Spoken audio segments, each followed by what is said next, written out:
It's draft week. That's right, ladies and gentlemen. It is time for the NFL draft. As of right now, it is Wednesday. So tomorrow is the draft.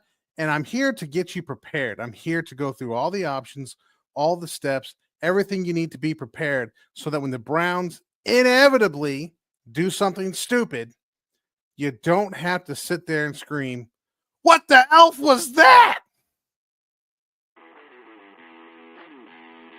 You're listening to the What the Elf Was That podcast, an iconoclastic look at the latest Cleveland Browns news. The What the Elf Was That podcast is part of the Fanatical Elves podcast network, a part of the Fans First Sports Network. Here's your host, Joel Cade. Hey everybody, welcome back into What the Elf Was That? It is draft week, and just in case you've been living under a rock, it is draft week. The trade rumors are flying. By the way, if you've never been through draft time, I mean, now is the time when all the hay is in the barn, everything's done the week of the draft. This is where every team calls every other team and it says, hey, what's it going to take to get up to 2, get back up in the second round, get up in the first round, whatever you're trying to do. This is where you lay all the groundwork. So if you've watched draft day, it does not happen like draft day.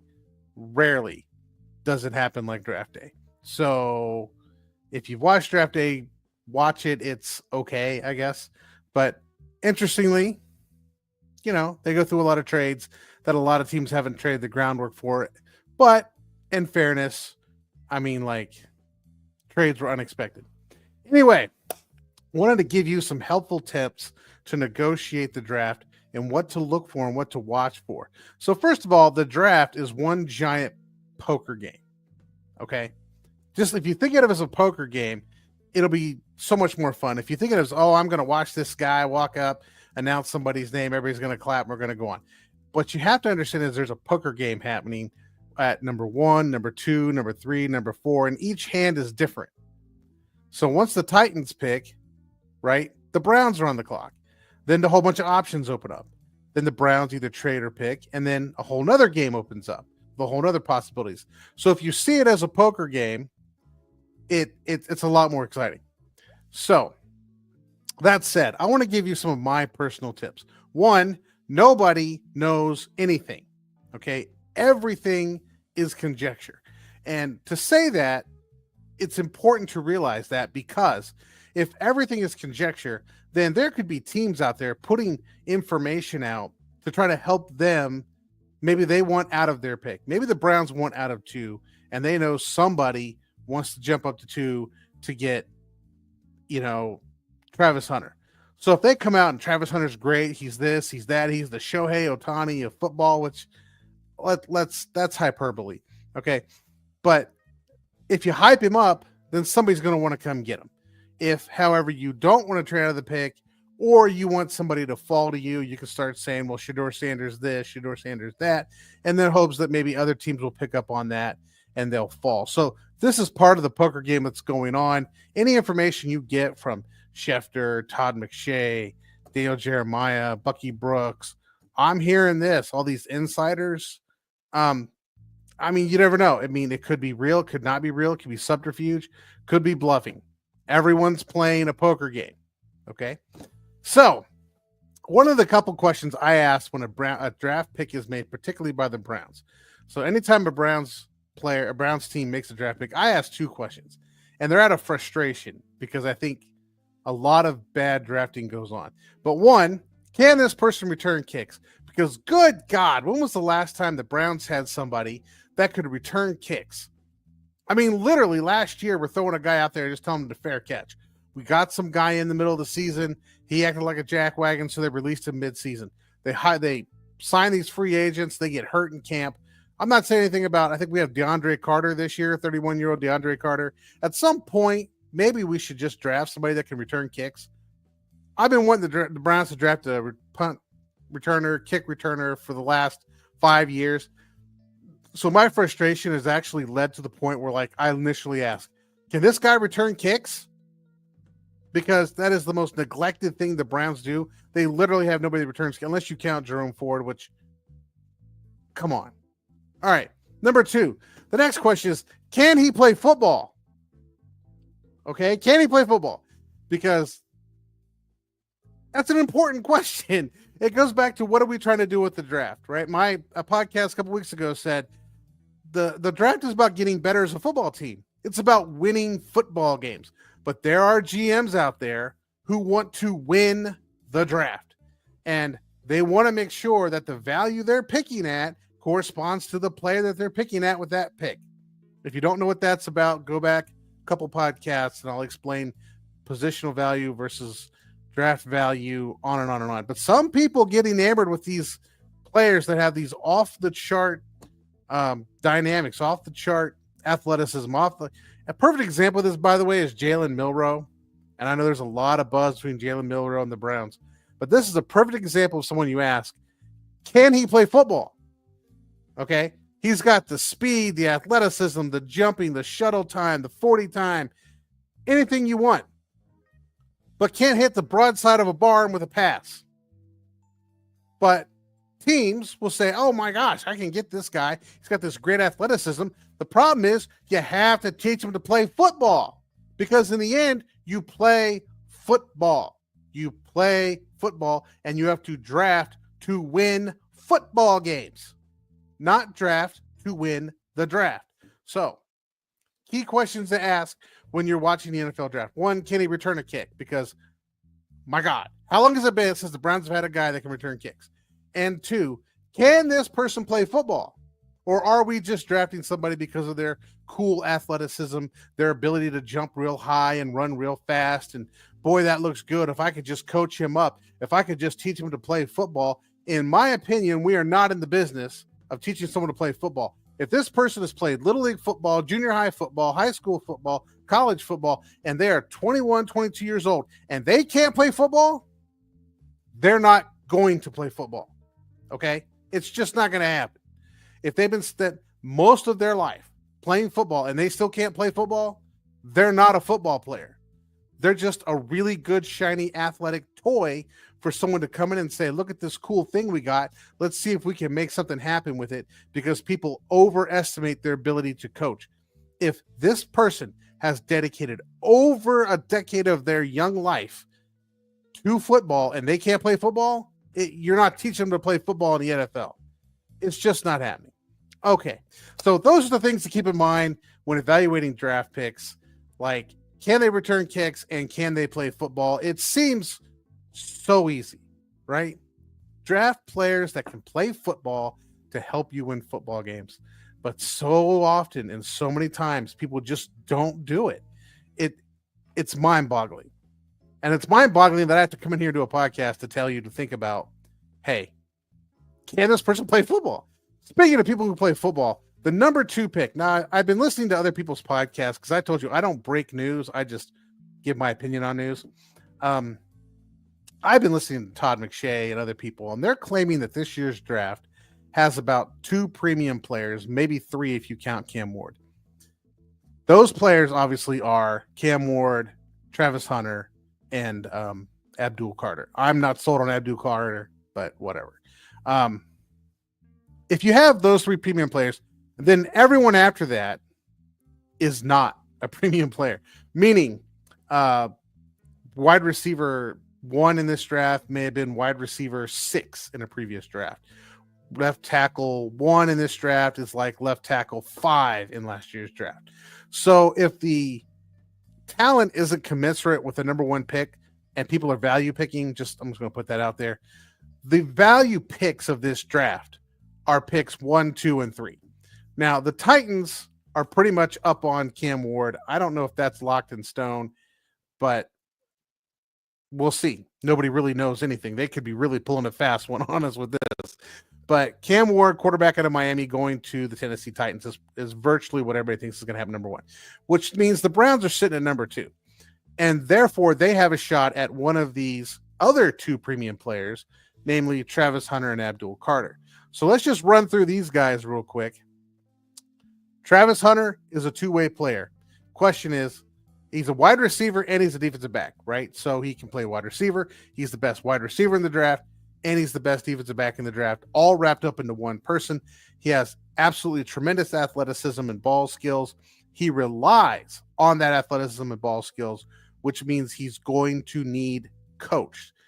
He's going to need coached. Andrew Berry has referred to him as Shohei Ohtani of football, which I do not think is accurate. Wide receiver and corner are related positions, as where Shohei Ohtani is an outfielder and a pitcher, which are not related positions. I mean, it's the same sport, but it might as well not be. How different those two things are. But nonetheless, I don't want to down talk Travis Hunter. Great player, great athleticism, dynamic, electric, will be a tremendous player if that's who the Browns draft. Now let's run him through the ringer, right? Can he return kicks? I have no idea if Travis Hunter can return kicks. Not sure if you draft in Travis Hunter that's what you want to be doing with him. This is round 1, pick 2. You can pick kick returners in round 6, 7, 5. I'm just sick of the Browns drafting kickers, damn kickers, over people who can return the ball. Like, come on. Number 2, can he play football? Yes, Travis Hunter can play football. Can he get better at football? Absolutely, he can get better at football. Everyone can get better at football, but he can play football. So Travis Hunter would be a good pick. All right, let's look at the next option, Abdul Carter.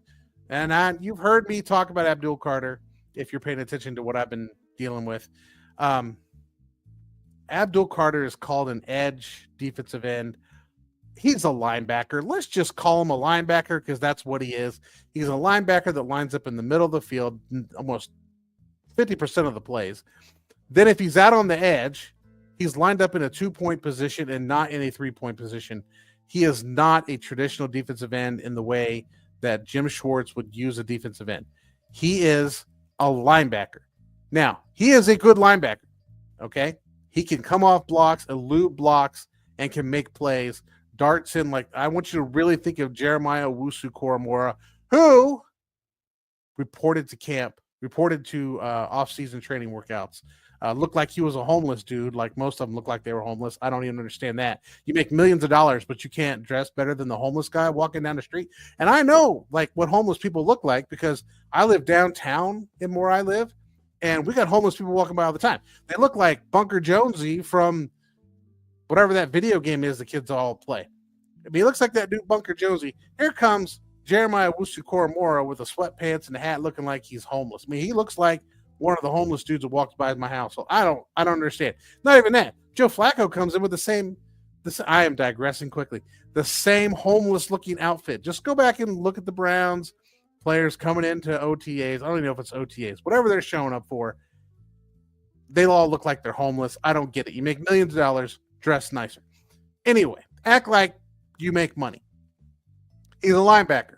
He's a linebacker, Abdul Carter again, in the same respect as Jeremiah Owusu-Koramoah out of Notre Dame. He knifes through defenders, he's elusive, and he makes sure tackles.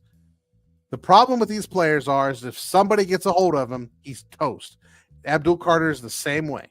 If an offensive lineman gets their hands on him, it's over. He's going to the ground. Period. So he's already had a bad shoulder and a bad foot. Nobody seems to worry about that. I tend to worry about the foot injury, but everybody else seems to think it's okay. I'm not a medical guy. I just know if you have a stress fracture, you're probably going to do it again. Myles Garrett had one of these and played through a high ankle sprain as well. But he had I believe Myles Garrett had a stress fracture in his foot. I don't know. Don't quote me. I'm guessing he did. So there's Abdul Carter. Would be a good pick, right? He's one of those premium players. He would be a replacement for Jeremiah Owusu-Koramoah. Now, another pick the Browns could take is Shedeur Sanders. Oh, actually, let's go back. Does Abdul Carter return kicks? No, he does not return kicks. And 2, can Abdul Carter play football? Yes, Abdul Carter can play football. He is a bad man at what he does.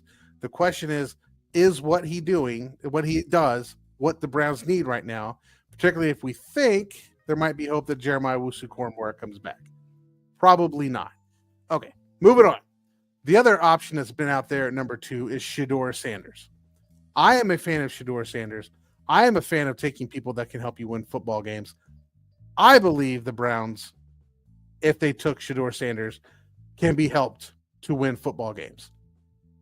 Now, the question is, can you get positional value? There's a lot of things out there on Shedeur Sanders, but I just want to, you can get all that from other people. I want to give you a different scenario. The 2016 NFL draft. Now, some of you may not remember that off the top of your head like me because you're not like me. Otherwise, you'd be doing a podcast or you'd want to be on this podcast. The Browns had the number 2 pick in the 2016 NFL draft and made it very well known that they were interested in drafting Jared Goff. All right, the other quarterback in that draft was Carson Wentz. So the big debate was, do you take Wentz? Do you take Goff? Do you take Cam Ward? Do you take Shedeur Sanders? Sound familiar? All right. The Browns wanted Jared Goff. Thought that Carson Wentz was not a top 15 quarterback in the NFL. Everybody laughed at him. I think Carson Wentz right now is a backup. Jared Goff is still playing. So take it for what it's worth. But the Browns made that very, very known that they wanted Jared Goff. To the point that the Rams, who also wanted Jared Goff, knew that they were going to have to jump the Browns to get Jared Goff. And that's exactly what they did. They dialed up, I don't remember who, I believe it was the Titans, but I don't know.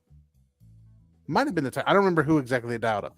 Dialed up somebody and said, we want Jared Goff. Tell us your price. Jumped the Browns. The Browns didn't get the guy they wanted because loose lips sink ships. The Browns have been extremely tight-lipped about what's happening in this year's NFL draft. They want Abdul Carter. Now they want Travis Hunter.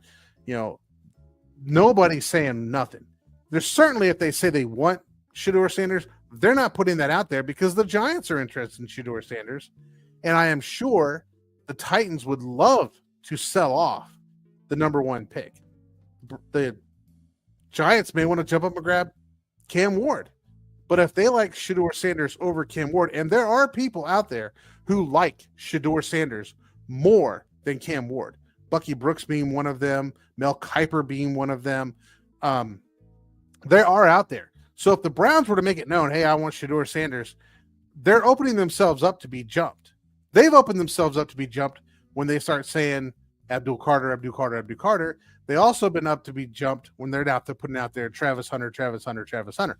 Now, apparently, the Titans have said, we are not going to trade the number 1 pick, and everyone pretty much thinks that they're going to take Cam Ward. So right now, there's nobody for the to jump the Browns, but this could have been their play with Shedeur Sanders all along. But they want Shedeur Sanders, and they want everyone off the scent because of the trauma of the 2016 NFL draft, where they wanted their guy. It was well known who they wanted, and they got leapfrogged and didn't want that to happen again. Okay, questions about Shedeur Sanders. Does he return kicks? Absolutely not. He does not return kicks. He's a quarterback. And second, can he play football? Yes, Shedeur Sanders can play football. Now, is he at QB2 in this draft the same as QB6 in last year's draft? Maybe. But if he can help you win football games, does that really matter? Does it? Or are you wanting to play the game where you trade back and still get them and come back into the second round, or come back in from the second round to the first to get them, all that kind of stuff? If you've got the stomach for that, if you got the cojones for that, and I think Andrew Berry does, by the way, if you got the cojones for that, go for it. Do it. All right. Take somebody you wanted to, or explore the next option for number 2, which is trade back. Now that everybody's talking about trades, and it's trade week is what I call this week, trade week, the week up to the draft, everyone's talking about there are teams interested in Travis Hunter. One in particular is the Jacksonville Jaguars, who I believe are picking 5th. Maybe they want to trade up. Maybe all this talk of Travis Hunter's the Shohei Ohtani of football is getting to somebody, and it's ramping up that draft value that somebody is willing to come up. I think if the Browns do this, they need to get a number 1 next year. If you're going to pass on a quarterback this year, you need to get ammunition this year to next year go up and get a quarterback. You can't listen to all the same people who tell you every single year, year in and year out, to just pick value and don't pick a quarterback, and it doesn't make any sense, and this is how teams win. All that nonsense. All that nonsense actually makes sense if you have a quarterback. If you don't have a quarterback, it's nonsense, okay?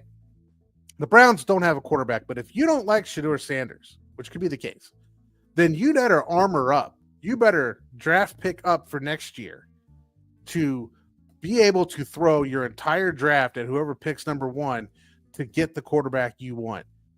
Period. So if the Browns are already talking to teams about coming back, they need to insist on a 1 from next year. This year's 1 and next year's 1, and sell off Travis Hunter like a lottery ticket. This goes back to this is a big poker game. Sell him off like a lottery ticket and see what you can get. Now, question is, can trading back return kicks? No. Can trading back play football? Maybe if you draft a guy that can play football, but that becomes a different scenario. Trading back could be a real possibility here. Personally, I wouldn't be opposed to trading back. I would like to see, if we're going to trade back, I'd like to see this. I would like to see the Jaguars go to 2 and take Travis Hunter.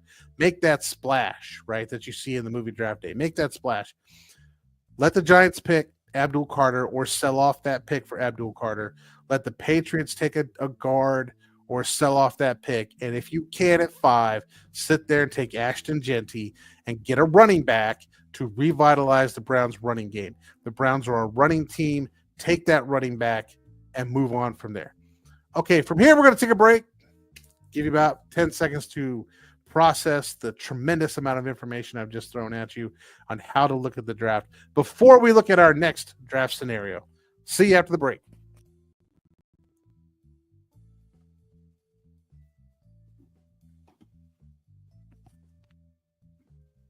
All right, and we're back. So the next intriguing part of the Browns, particularly when it comes to the first round, are trade-up scenarios from the second round back into the first. There have been rumors that the Browns might be interested in coming back into the first round to grab Shedeur Sanders, might be coming back in the first round to grab Jackson Dart or Jalen Milroe or Tyler Shough. I personally think that the Tyler Shough discussion is nonsense. Nobody's coming back in to trade him for a 100-year-old quarterback who's played 10 seasons in college football. Yes, that's a hyperbole, but he's 25, 26, and he's played 7 seasons of college football. Nobody's drafting up for that. Okay. So your other questions are Jackson Dart and Jalen Milroe. Jackson Dart, I can see happening, although I'm not convinced that if you draft Jackson Dart, you're going to be dealing with him for like the same question. Can he play football? I mean, that's the question. But the Browns have talked about, or the rumors are out there, that they would trade their second round pick, number 33 overall, the first pick of the second round, to come back up and probably give up a 5 or a 6 in the process. It may happen. It may not happen. The rumor is that they're not going to do it. That doesn't mean come draft night that they aren't going to do it. It's a poker game. Could be bluffing. Could be trying to bait somebody into saying, oh, we really want to trade back. We'll make you a sweetheart deal if you trade with us. We want to get back out of this first round and grab extra picks because we don't have a second round pick like the Pittsburgh Steelers. Could be what's going on. Could be that they plan all along to trade back up and get Shedeur Sanders if he's available, or Jackson Dart, so help us, or Jalen Milroe, which you could probably get in the third round, Tyler Shough, which you should just pass on. Unless you plan on Tyler Shough being a career backup, then you do not take him in the first round or the second round. You wait until like the third or fourth, regardless. Now, the most intriguing target, I would say, coming up from the second round back into the first would be Jalen Milroe. All right, Jalen Milroe is a great athletic person, fast, strong arm, great runner, can throw the ball, is extremely intelligent, got a BA and an MA in 4 years. Good for him, right? The negatives would be he needs to improve his throwing mechanics, and the Browns would have to specifically build an offense for him. He doesn't really do what the Browns do right now, which is why this Jalen Milroe stuff doesn't make much sense to me. But outside of him being intelligent, by football player standards, he's intelligent. So the questions for Jalen Milroe: does he return kicks? No, but I bet he could. I mean, I really think you could draft Jalen Milroe and turn him into a running back, and that would be a tremendous pick at the top of the second round. He's not going to return kicks for you. That's not what he does. He's a quarterback. Maybe. Can he play football? Well, that depends on what position you're asking. Can he play quarterback? No, he does not play quarterback well. I mean, he throws the ball in the dirt. He can't hit the broadside of a barn. You can put him out in the middle of the ocean, have him throw the ball off the boat, and he won't hit the ocean. It's just, he's that bad. Okay. Watch his tape. Go back. Now, if you look at him in 2023, he was actually pretty decent on his first read. If he found his first read was there, he could get them the ball. But if his first read wasn't there, this dude is like lost like a deer in the headlights. So there's a lot of coaching. He does not play football well. This is the epitome of, I like this guy's athleticism. Let's teach him to play football. And I promise you, if this guy is, I'm going to say it again. It's going to annoy you, but I'm going to say it again. If this guy is dedicated almost his entire life to playing football, and he is 22, 23 years old and can't do it by now, he's not going to. Don't take the shiny, freaky, athletic kid who can't play football. Take the player that can play football. That's if you want to win football games. I mean, if you want to win the draft, take Jalen Milroe. If you want to win football games, take a quarterback who can play football like Shedeur Sanders, who would be the other scenario to trade up. Maybe you don't like Shedeur Sanders at 2 because you've bought into this myth of draft value. Then maybe you want to come back up from the second round and try to get good value for Shedeur Sanders by trading your second round pick and one of your later picks for him. Okay, maybe that'll work out for you. But again, we're talking, can he return kicks? No. Can he play football? Absolutely, he can play football. Shedeur Sanders can win you football games. Period. All right, enough draft talk. Let's shift our gears for a second. Feel free, by the way, to leave comments below wherever you're listening to this. Feel free to email me at the show, theleftguard@gmail.com. I will take comments. I'll read your comments on the air. But let's go ask ourselves, let's go check in on what's going on in Baltimore. Wonder what's happening there.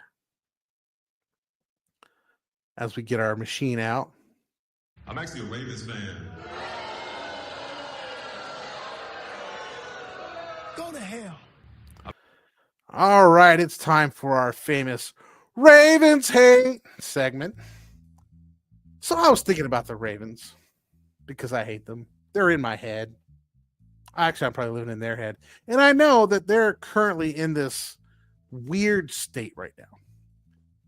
They have made it very well known when Deshaun Watson was out there that they have zero tolerance for people with sexual harassment issues. Okay? And they have a kicker right now. And it's draft season. So let's try to help the Ravens out. So let's look at what's going on with Ravens and Justin Tucker.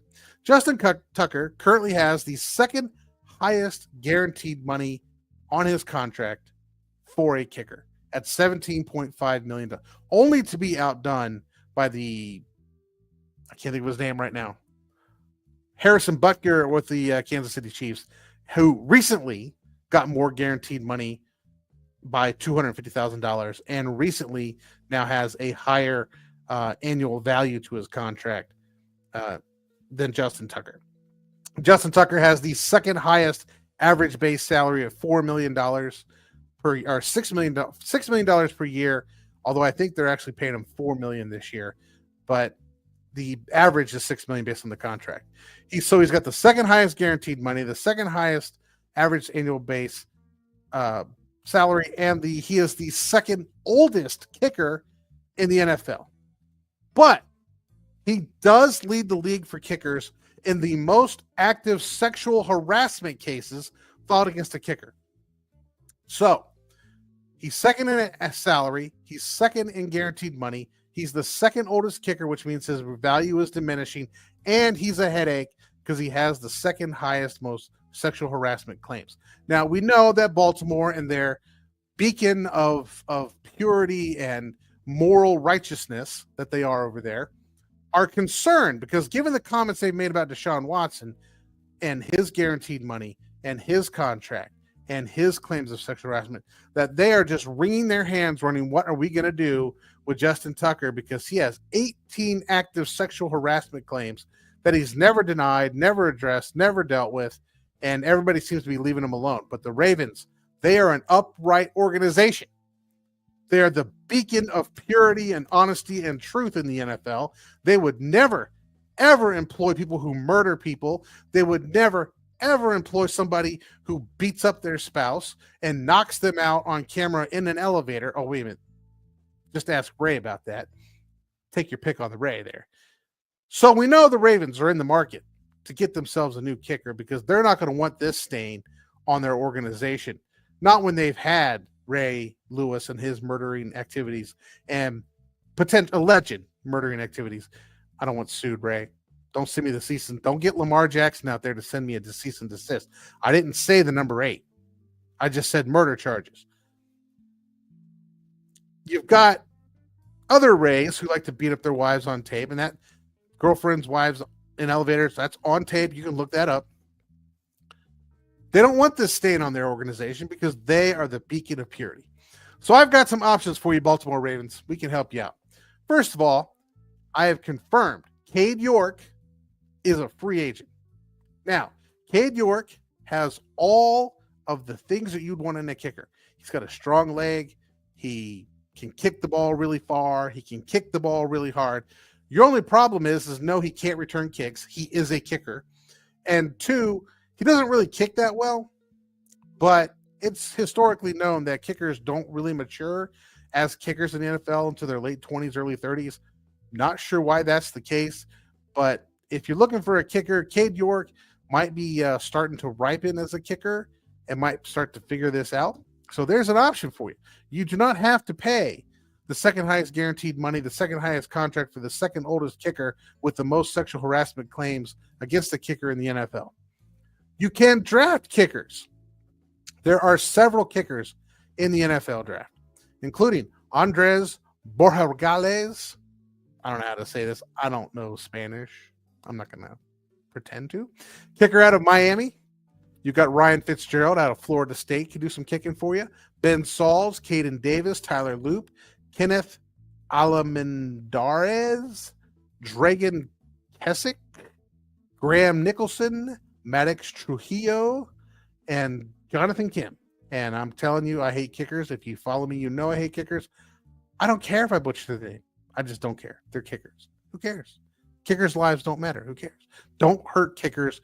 Kickers' lives matter as people, but as kickers, their position is superfluous. So you can take one of these kickers in the draft, replace your man, get a fresh start. No more dark cloud hanging over Justin Tucker, who started last year missing a bunch of field goals. I mean, maybe that age is catching up with him. Maybe that leg isn't as strong as it used to be. Maybe it no longer justifies $17.5 million guaranteed. Maybe he's getting up there a little long in the tooth. You do not have to. And here's my message for you, Baltimore.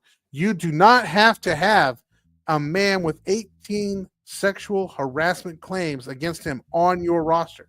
He's old and expensive, which is exactly what you don't want. Just cut him, bring in some new fresh blood. You'll be fine. Get that stain off your roster. Show people around the world that you don't want criminals in your city. And find that guy who beat that Commanders fan up and make sure he goes to jail too. All right, everybody. Appreciate you listening today. The NFL draft is tomorrow. Have some fun with it. Go out there. By the way, go out there and watch the red carpet. It's not as fun as it used to be, but the red carpet used to be absolutely tremendous. People show up in cowboy hats and carrying pictures of their grandma and saying outrageous stuff. I mean, one guy wanted to buy a computer with his bonus. I mean, come on, man. Nothing is as awesome or as tremendous as watching these interviews or watching these outfits. Lamar Jackson dressed up like a leprechaun. It was awesome. I didn't even know he liked Notre Dame, but he came in like full leprechaun, not half leprechaun, full leprechaun. So these outfits are tremendous. Check it out. And as always, keep listening to this podcast so you never, ever, ever have to be in a position where you're like, what the elf was that? I'm actually a Ravens fan. Yeah. Go to hell. Go to hell. Thank you for listening to the What the Elf Was That podcast. Please like, subscribe, and tell all your friends to give a listen. You can follow host Joel Cade on Twitter @The Left Guard.